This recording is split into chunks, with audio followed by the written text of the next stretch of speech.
Hello everyone. Today we will solve this question. Briefly discuss different types of survival quantities under AFT regression model. So we are being asked to find survival quantities under AFT regression model. So there is two factor. One is survival quantities, and then it condition that it must be AFT or accelerate failure time regression model. So there should be present of covariates. So let's guess the answer first. The survival function. What are the chances of surviving past time? So we are going to introduce you a gentle guide of survival quantities in the AFT model. And first of all is the survival function, and these are the basic notation that you always remember, that T naught is nothing but the baseline hazard, and it is survival time without any covariates, so it's a baseline. And T is the survival time with covariates, and what kind of a covariate should be present there. For example, age, gender, treatment, etc. could be the covariates. And these are the vectors for covariates. This is x, which is x1 up to xp, and this is transpose should be, and beta are the beta 1 up to beta p. Okay, fair enough. And these are short notes. This x prime beta it's a factor that stretches or compressed the lifetime. And some kind of a phrase that you can use here is a speed dial. It could be speed up, or it could be slow down things. So okay, let's move on further. The main task. See, this is our baseline survival function. So we have this one, right? Fair enough. But with covariates, what should be we get?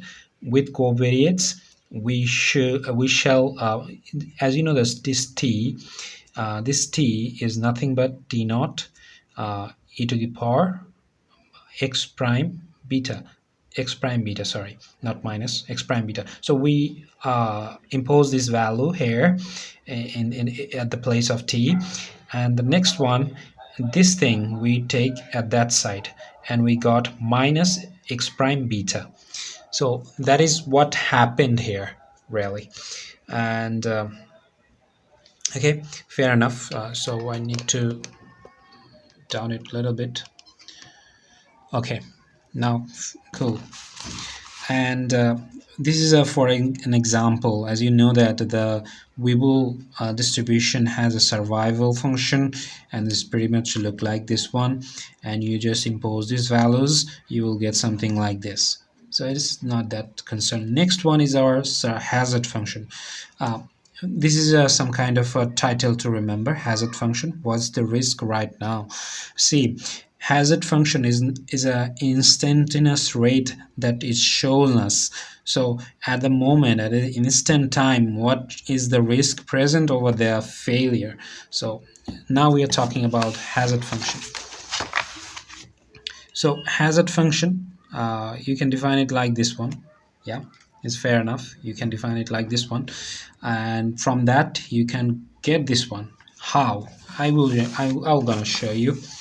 See, what we have, we know that basically we know that h of t is equal to f of t divided by s of t. Fair enough. Now this f of t could be written as d by dt of f of t, because when you just derive this CDF, you will get the PDF. Okay, so at the denominator, same s of t. Now you can write it like this one, d by dt of 1 minus s of t, because 1 minus s of t is nothing but a f of t. Okay, and the denominator, same s of t. Now when you just derivative over there, you will get minus d by dt of s of t, and the denominator s of t. Okay, that is it. And now what you can write, minus ln sorry, minus d by dt of ln s of t. When you derive this thing, you'll get this thing. Okay, so nothing actually changes here. Now, what is our main task? Our main task is to find out the hazard function with the covariate. So that is our major task. Okay, so um, okay, now what we can do, d by dt, this is with covariate. Now I will convert it without covariate. How? S naught t e to the power x prime minus x prime beta. So that is what we have. Next, what we can write from here is that see, you have to derivative this one. Okay, when you just derivative this one, something say d by dt of ln x, what we'll have, you will have 1 by x. So some kind of operation I'm going to do I'm going to impose in here. So I will get 1 by s naught t e to the power minus x prime beta. So that is what I will get. Then I have to derive this one again. So d by dt of, I have to derive this one, s naught e to the power minus x prime beta. So I have to derive this one, this like this one. Okay, cool. Then what you can do? Yeah, so minus s naught t e to the power minus x prime beta. So now what we can write d by dt of, so s, I have to convert it into what should of thing that I can convert it into.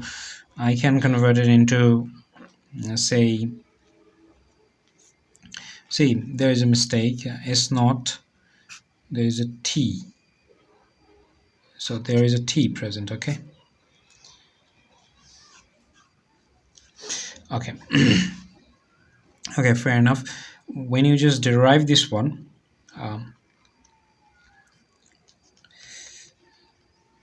first of all you have to write 1 minus f naught of t e to the power minus x prime beta, because this is nothing but s naught of something that. Okay, next line, minus 1 by s naught t e to the power minus x prime beta. And when you derive this one, you will get minus.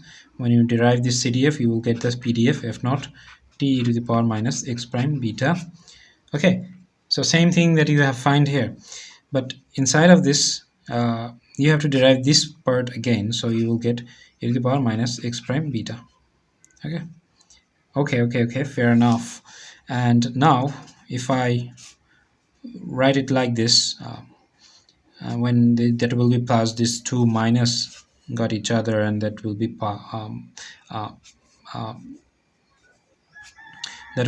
plus. Okay, f naught t e to the power minus x prime beta divided by s naught t e to the power minus x prime beta and e to the power minus x prime beta.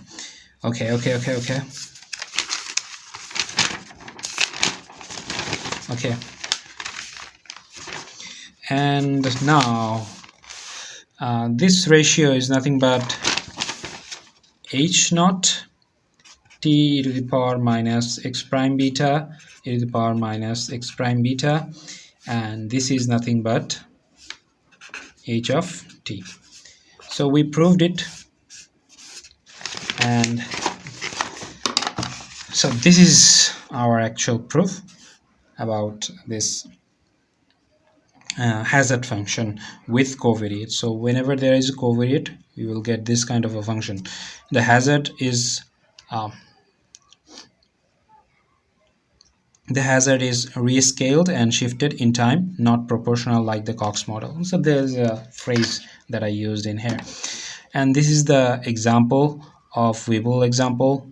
you can apply and you can check it by yourself. So thank you for this part, and then we will continue with quantile time. Okay,